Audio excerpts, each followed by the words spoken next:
देखिए, आज हम पहले पेज सेट कर लेते हैं। कक्षा एकादश की वीडियो में पढ़ने जा रहे हैं आज का अपना टॉपिक, जिसका नाम क्या है भाई? बताओ क्या है नाम? इलेक्ट्रॉन बंधुता। इलेक्ट्रॉन बंधुता के बारे में आपने कल काफ़ी अच्छे तरीके से समझ लिया था। इलेक्ट्रॉन बंधुता क्या होती है? जब कोई परमाणु होता है और परमाणु की बाह्यतम कोश होती है और परमाणु की बाह्यतम कोश में कहीं अंतरावकाश से बाहर से एक इलेक्ट्रॉन डालते हैं तो एनर्जी रिलीज होती है। तो जो एनर्जी रिलीज होती है उस एनर्जी को हम क्या कहते हैं? उस एनर्जी को हम इलेक्ट्रॉन बंधुता कहते हैं। बताइए जरा, इतनी बात समझ में आई क्या? कोई दिक्कत तो नहीं है? तो ये हमने समझा दी थी कल। अब देखिए, अतः ये देखिए, ऑक्सीजन की प्रथम इलेक्ट्रॉन बंधुता जो है -1.47 इलेक्ट्रॉन वोल्ट है और द्वितीय इलेक्ट्रॉन बंधुता +8.75 इलेक्ट्रॉन वोल्ट है। कारण क्या है? कारण ये है कि ऑक्सीजन है, ऑक्सीजन जब न्यूट्रल एटम है तो आपने बाहर से एक इलेक्ट्रॉन डाल दिया, ये डाल दिया एक इलेक्ट्रॉन, तो ऑक्सीजन के ऊपर माइनस का चार्ज आ गया। ऑक्सीजन के ऊपर माइनस का चार्ज आ गया तो ऊर्जा निकली है। तो सिस्टम से ऊर्जा निकली है। सिस्टम मतलब एटम। एटम को हमने सिस्टम माना है, आएगी समझ में? तो एटम से एनर्जी निकली है तो एटम की जो टोटल एनर्जी है उसमें तो कमी होगी। जब एनर्जी निकली, कितनी एनर्जी निकली? 1.47 इलेक्ट्रॉन वोल्ट निकली, तो इतने की कमी होगी। अब ये जो ओ निगेटिव है, ये ओ निगेटिव, इसमें एक इलेक्ट्रॉन और डाल दीजिए आप। तो जब एक इलेक्ट्रॉन और डाल लेंगे तो आप देख सकते हैं कि ऑक्सीजन के ऊपर माइनस चार्ज आ गया, ये ऋणायन हो गया है और एक माइनस चार्ज आप डाल रहे हैं, इसमें एक माइनस आप डाल रहे हैं, तो ऋणायन को प्रतिकर्षित करता है। ये इलेक्ट्रॉन इसमें एंटर नहीं करता। एंटर कराना जरूर है, एंटर तो जरूर कराना है। तो हम वहां पर एनर्जी देते हैं इलेक्ट्रॉन को। क्या करते हैं? एनर्जी देते हैं। कितनी एनर्जी दी? इलेक्ट्रॉन के साथ साथ 8.75 इलेक्ट्रॉन वोल्ट एनर्जी आपने इस इलेक्ट्रॉन को दी है, तब ये इलेक्ट्रॉन ऑक्सीजन की बाह्यतम कक्षा में एंटर करता है। जो एनर्जी दे रहे हैं तो वो सिस्टम में ऐड होगी तो वो प्लस की मानी जाएगी। क्लियर होगी बात? ये है बात सारी, समझ में आया? कोई दिक्कत तो नहीं है? फिर हमने कहा द्वितीय इलेक्ट्रॉन बंधुता का मान सदैव धनात्मक होता है, क्योंकि ऋणायन और इलेक्ट्रॉन के मध्य प्रतिकर्षण को दूर करने के लिए बाहर से ऊर्जा देनी पड़ती है। क्या करनी पड़ती है? बाहर से ऊर्जा देनी पड़ती है। समझ में आ गई बात? अब देखिए, इलेक्ट्रॉन बंधुता का धनात्मक मान यह बताता है कि परमाणु में इलेक्ट्रॉन जोड़ने के लिए बाहर से ऊर्जा देनी पड़ती है। क्या करनी पड़ती है भाई? बाहर से ऊर्जा देनी पड़ती है। कोई दिक्कत तो नहीं है? इलेक्ट्रॉन बंधुता का धनात्मक मान, ये पॉजिटिव जो आया है, ये मान ये बताता है कि इलेक्ट्रॉन की परमाणु में इलेक्ट्रॉन जोड़ने के लिए हमें ऊर्जा भी देनी पड़ेगी बाहर से। इलेक्ट्रॉन बंधुता में क्रमिक परिवर्तन पढ़ेंगे। अब देखिए, इलेक्ट्रॉन बंधुता में क्रमिक परिवर्तन कैसे पढ़ते हैं। अब देखो, हम क्या कहते हैं? हाँ, लगी उसे बाद में सही से लगी।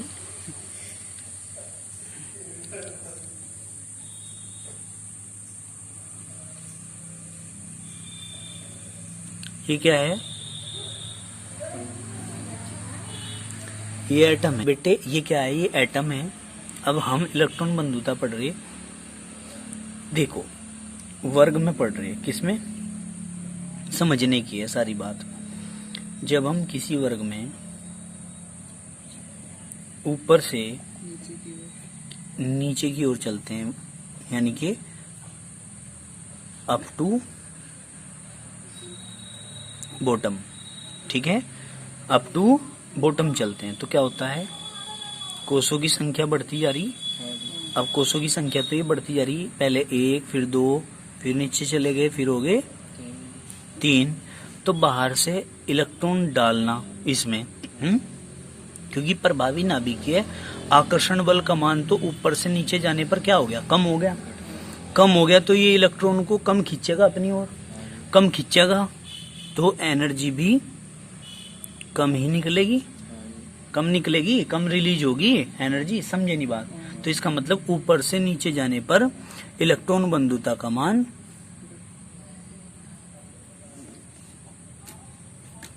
मान घटेगा भाई। ये जो निकलने वाली एनर्जी है यही तो इलेक्ट्रॉन बंधुता है, ये कम हो जाएगी। आई नहीं समझ में? समझ में नहीं आई बात? तो हम क्या कहते हैं, when we move from up to bottom in a group of a periodic table the number of shell increase, number of shell बढ़ते चले जाएंगे, and the effective nuclear charge also decrease, ये जो इफेक्टिव न्यूक्लियर चार्ज है ये कम हो जाएगा, ठीक है ना। तो हम क्या कहेंगे, the power of attracting the electron toward nucleus is less, घट जाएगी, और तो एनर्जी जो रिलीज होगी वो भी लेस हो जाएगी। तो हम कहेंगे इलेक्ट्रॉन बंधुता का मान मतलब इलेक्ट्रॉन एफिनिटी घटेगी। कब? जब हम ऊपर से नीचे की ओर आएंगे। ठीक है, क्लियर हो गया। अब आगे चलते हैं, बात करते हैं भाई किसी आवर्त की, फिर बस समझाना ही पड़ेगा कहाँ लिखा हुआ। ये किसी आवर्त की बात कर रहे हैं, हम आगे की ओर चल रहे हैं। बात करते हैं थर्ड, इसको बोलते हैं पीरियड। थर्ड पीरियड की बात कर रहे हैं। तो थर्ड पीरियड की बात कर रहे हैं तो समझ लो भाई, ये तो न्यूक्लियस है बेटे, 1 2 और 3, यहाँ इलेक्ट्रॉन है, यहाँ पर जब तक इलेक्ट्रॉन है तो 1 इलेक्ट्रॉन, तो ये जो न्यूक्लियस है ये 1 इलेक्ट्रॉन को अपनी ओर खींचेगा, आगे की ओर चले 2 हो गए, 2 को अपनी ओर खींचेगा, फिर यहाँ चले तो फिर आगे की ओर चले गए तो 3 को खींचेगा। मतलब क्या है कि गैंग है और ये गैंग का हेड है, और इसमें जो है गैंग में आदमियों की संख्या बढ़ती जा रही, तो मतलब इसकी पावर बढ़ती जा रही। तो जब आगे की ओर चले तो और इलेक्ट्रॉन आगे, और इलेक्ट्रॉन आगे, और इलेक्ट्रॉन आगे, आगे की ओर चलने पे तो इसकी पावर और बढ़ती चली जाएगी। पावर बढ़ती चली जाएगी तो इलेक्ट्रॉन को अपनी ओर खींचने की पावर बढ़ रही है इसकी, तो जो बाहर से आने वाला इलेक्ट्रॉन है उसे भी ये ज्यादा ताकत से खींचेगा, और ज्यादा ताकत से कौन खींचेगा, नाभिक, नाभिक ज्यादा ताकत से खींचेगा। तो यहाँ से एनर्जी क्या होगी, एनर्जी रिलीज्ड, एनर्जी जो रिलीज्ड होगी, जो एनर्जी रिलीज्ड होगी वो कैसी होगी बताओ, अधिक होगी, जिसको हम कहते हैं मोर। समझ गए? कोई दिक्कत तो नहीं है? तो हम क्या कहेंगे, हम कहेंगे when we move from left to right, left to right in a period of a periodic table, we can say the number of cell is remain same। तो नंबर ऑफ सेल तो क्या रहेगी, नंबर ऑफ सेल क्या रहेगी बताओ, बताओ, same रहेगी, ठीक है ना। And the number of electron is also increase, है ना, in a serial wise number, serial wise number में एक एक करके क्या होते जाएंगे, बढ़ते जाएंगे। So we can say the effective nuclear charge is increase, बढ़ जाएगा, इलेक्ट्रॉन को खींचने की पावर बढ़ जाएगी। तो हम क्या कहेंगे कि बाहर से जो अंतरावकाश से, फ्री स्पेस से आने वाला इलेक्ट्रॉन है, एंटरिंग इलेक्ट्रॉन है, हम क्या कहेंगे, द एंटरिंग इलेक्ट्रॉन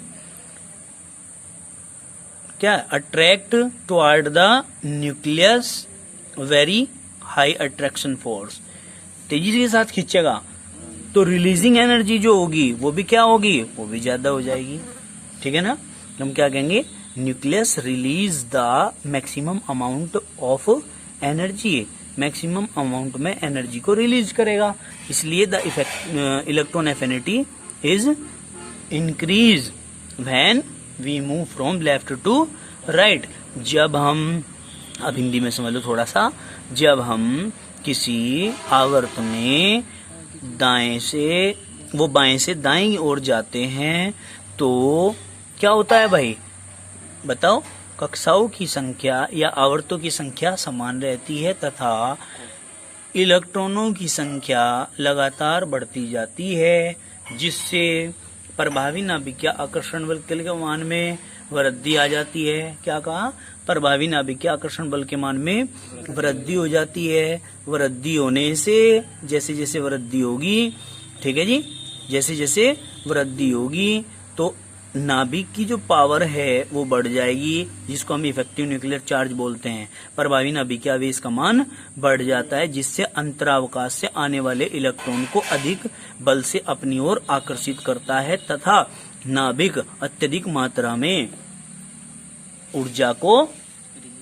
रिलीज करता है, उत्सर्जित करता है। समझ में आई बात? इसलिए इलेक्ट्रॉन बंधुता का मान आवर्तों में आगे की ओर चलने पर बढ़ जाता है। ठीक है, अब इसे हम कैसे लिखेंगे नोट्स में वो देख लो। वर्ग में, किसी वर्ग में देखो भाई, किसी वर्ग में ऊपर से नीचे जाने पर इलेक्ट्रॉन बंधुता घटती है। ठीक है, पहले भी बताया था। देखो वहां पर चित्र अगर आपने देखा हो, पीछे हटा करके वीडियो का आप देख सकते हैं। ऊपर से नीचे जाने पर इलेक्ट्रॉन बंधुता का मान घटा था। अब वो कैसे घटा था उसकी व्याख्या हमने कर दी। कैसे करेंगे? किसी वर्ग में ऊपर से नीचे जाने पर क्या होगा? कोषों की संख्या बढ़ने के कारण परमाणु त्रिज्या बढ़ती जाती है और जोड़ा गया अतिरिक्त इलेक्ट्रॉन नाभिक द्वारा कम आकर्षित होता है। ये भी आप कह सकते हो। ठीक है, और जब परमाणु त्रिज्या बढ़ती है तो प्रभावी नाभिक के आकर्षण बल का मान घट जाता है। घट जाता है तो इलेक्ट्रॉन को ज्यादा पावर से हम खींच नहीं सकते। अब हम बात करते हैं आवर्त में। आवर्त में क्या कहेंगे? किसी आवर्त में बाएं से दाएं जाने पर इलेक्ट्रॉन बंधुता बढ़ती है। क्या होती है भाई? किसी आवर्त में बाएं से दाएं जाने पर इलेक्ट्रॉन बंधुता बढ़ती है। व्याख्या क्या करेंगे? किसी आवर्त में बाएं से दाएं जाने पर प्रभावी नाभिकीय आवेश बढ़ने के कारण परमाणु त्रिज्या घटती है। क्या होती जाती है भाई?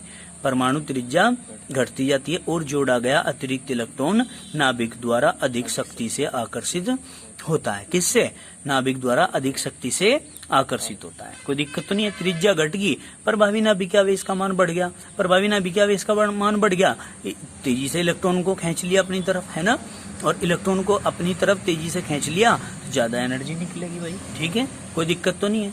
अब बात करते हैं इलेक्ट्रॉन बंधुता को प्रभावित करने वाले कारक कौन कौन से हैं। नंबर 1 प्रभावी नाभिकीय आवेश।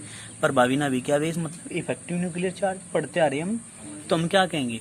प्रभावी नाभिकीय आवेश जितना अधिक होता है, परमाणु में जोड़ा गया अतिरिक्त इलेक्ट्रॉन नाभिक के द्वारा उतनी ही अधिक शक्ति से आकर्षित होता है। अभी तो पढ़ा भाई, प्रभावी नाभिकीय आवेश का मान यदि बढ़ गया तो इनको तेजी से नहीं खींचेगा अपनी ओर। तेजी से खींचेगा तो बाहर से आने वाले इलेक्ट्रॉन को भी तेजी से खींचेगा तो ज्यादा ही एनर्जी निकलेगी। तो हमने क्या कहा? तेजी से यानी कि अधिक शक्ति से आकर्षित करता है।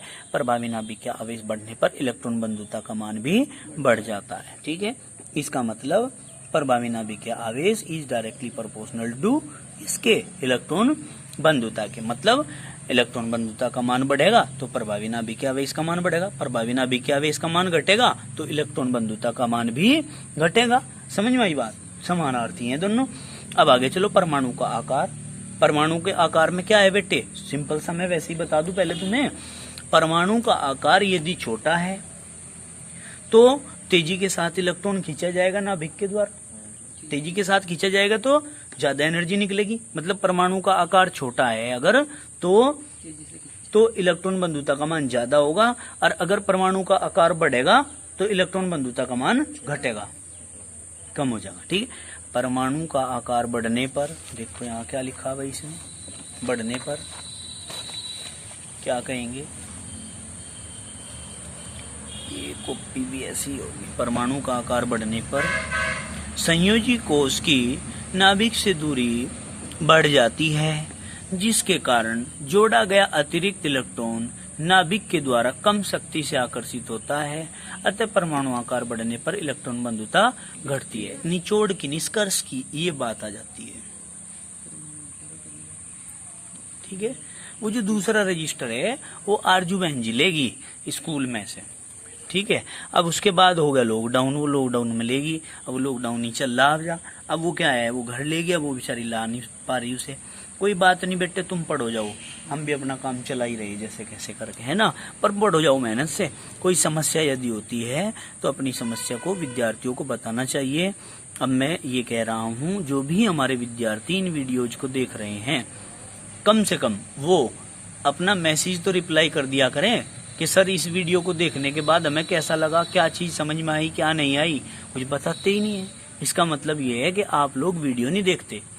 ठीक है ना। और इतनी मेहनत करके ये काम किया जाता है और आप नहीं देखते तो बेटे बड़ा दुख होता है। फिर दोबारा वीडियो बनाने का मन नहीं करता। तो इसलिए वीडियो को देखने के बाद अपने मन की बात जरूर लिखनी चाहिए कि सर ये समझ में आया, ये समझ में नहीं आई बात, ठीक है ना। आगे से ध्यान रखना इस चीज का।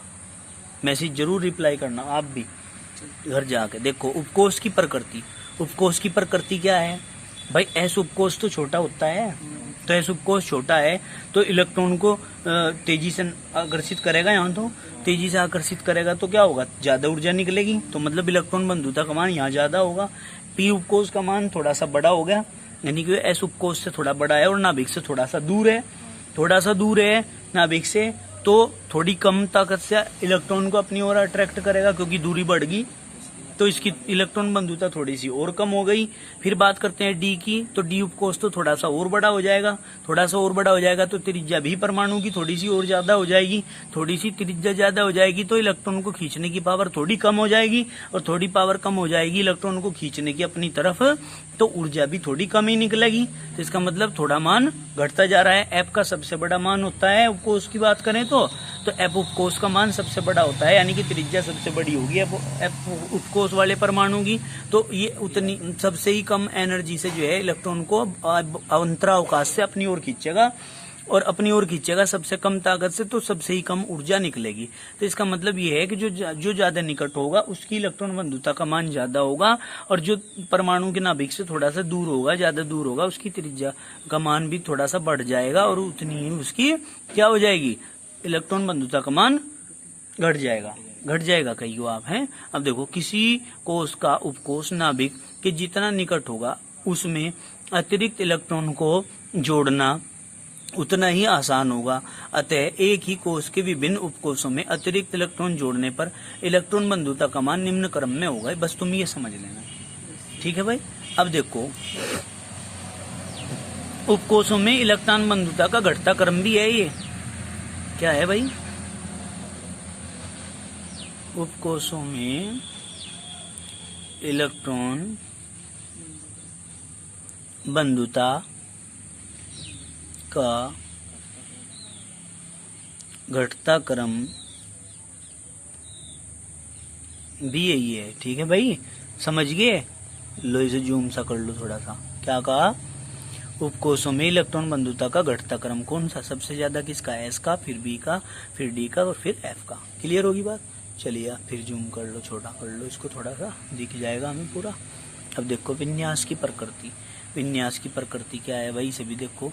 विन्यास की प्रकृति ऑर्बिटल वाली जो मैंने कल बताई थी, स्टेबल और अनस्टेबल वाली, हमने क्या कहा? अर्धपूर्ण उपकोष अधिक अस्थायी होती है, जिसके कारण अर्धपूर्ण जो अर्धे भरे होते हैं, और या पूर्ण वाले भी अस्थायी होते हैं, जिसके कारण ये अतिरिक्त इलेक्ट्रॉन के जुड़ने का विरोध करते हैं, जिससे इनकी इलेक्ट्रॉन बंधुता का मान बहुत कम होता है।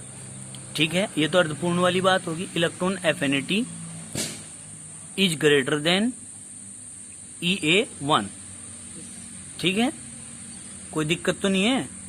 नाइट्रोजन यानी कि ये कार्बन, इलेक्ट्रॉन एफिनिटी जो कार्बन की होगी वो ज्यादा होगी किससे भाई? नाइट्रोजन से। अभी से एक्सप्लेन कर देता हूँ, लाओ कॉपी दे दो।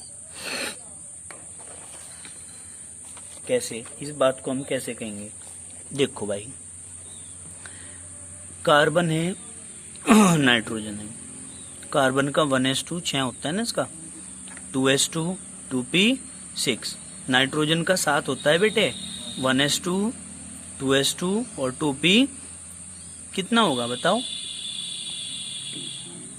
3 नहीं है ये नाइट्रोजन का। तुम ये सही कह रहे हो, इसे 6 2 2 4 और 6 10 हो गए। तो हमें तो 6 करने केवल, तो 2 नहीं लिखेंगे यहाँ, 2, और यहाँ पे नाइट्रोजन के 7 हैं, तो 2 2 4 और 3 7। तो बेटे इसमें p ऑर्बिटल जो है, p वाला ये उपकोष जो है, ठीक, इसमें 2 इलेक्ट्रॉन है, 1 2, और इसमें 1 2 3। तो ये क्या है? अर्धपूर्ण है। और ये क्या ऐसा है? अपूर्ण। ये तो है अपूर्ण, और ये कैसा है? अर्धपूर्ण, ठीक है। तो अगर हम इसके अंदर बाहर से एक इलेक्ट्रॉन इसमें डालते हैं तो ये तो तेजी से आएगा, तेजी से अट्रैक्ट करेगा। क्यों करेगा? क्योंकि अपने आप को स्टेबल करना है। तेजी से अट्रैक्ट करेगा तो ज्यादा ही एनर्जी निकलेगी यहां से, एनर्जी अधिक मात्रा में निकलेगी। क्या? अधिक मात्रा में। अब इसकी बात करते हैं नाइट्रोजन की। तो आप दोनों में से ये तो क्लियर कर लिया कि इलेक्ट्रॉन बंधुता प्रथम का जो मान है वो कार्बन का ज्यादा होगा। अगर नाइट्रोजन की प्रथम इलेक्ट्रॉन बंधुता का मान ज्ञात करें तो बाहर से अगर हम इसको इलेक्ट्रॉन देंगे तो ये जी से ले लेगा। क्या? क्यों ले लेगा? ये यूं कहेगा हम तो स्थायी हैं जी, हम नहीं रखते और किसी को, ठीक है ना। तो ये क्या करेगा? इलेक्ट्रॉन का विरोध करेगा, अंदर अट्रैक्ट करने का रिपल्सन करेगा, रिपेल करेगा इसको, इलेक्ट्रॉन को प्रतिकर्षित करेगा। समझ में आई बात? तो जब ये प्रतिकर्षित करेगा तो ये इलेक्ट्रॉन अंदर नहीं आ पाएगा, अंदर आएगा तो हमें इसे एनर्जी देनी पड़ेगी और भी। तो हम क्या कहेंगे कि भाई यहाँ से इलेक्ट्रॉन आ नहीं पा रहा था आसानी से, इसलिए इसकी EA1 का मान कम होगा। क्या होगा? कम, एनर्जी कम हो निकलेगी। समझ में आ गई बात है? इस पे ये ज्यादा मजबूत है ना, स्टेबल है, ये आना ही नहीं चाहते, लेना ही नहीं चाहते किसी को। समझ गए? क्लियर होगी बात? आगे चलते हैं हम। अब आगे चलते हैं हम क्या कहेंगे, पूर्ण कोश की बात करते हैं। देखो, पूर्ण उपकोश में अतिरिक्त इलेक्ट्रॉन जोड़ने के लिए स्थान होता ही नहीं। अगर कोई पूर्ण है, 6 है, पी ऑर्बिटल में 6 भर रहे तो उसके तो पूरे हो रहे, उसमें स्थान ही नहीं है, जिसके कारण इनकी इलेक्ट्रॉन बंधुता का मान 0 होता है। क्या होता है? 0 या धनात्मक होता है। धनात्मक क्यों होता है? भाई इलेक्ट्रॉन आ नहीं पा रहा इसलिए तो 0। और इसने कहा या फिर धनात्मक होता है। धनात्मक इसलिए होता है अगर किसी कंडीशन से इलेक्ट्रॉन डालना भी पड़ जाए तो उसके साथ बहुत ज्यादा एनर्जी देनी पड़ेगी, निकलने की नहीं और देनी पड़ेगी, तो इसका मतलब धनात्मक होगी, प्लस होगी, सिस्टम में तो जुड़ेगी, इसका मतलब धनात्मक होगी। ये बहुत गहराई की बातें हैं, ये नहीं समझ में आती स्कूलों के अंदर, ना कोई समझावे इन्हें तो बस ठामेंगे, लिखवा देंगे, थ्योरी है जी, लिखवा दो जी, समझाना किसी को कुछ नहीं। अब ये तुम्हारी समझ में भी आ रहा है या नहीं? अब देखो, आज के लिए इतना ही काफी है। चलो, ये अपवाद हैं इलेक्ट्रॉन बंधुता के, कल कर मामूंगे। धन्यवाद।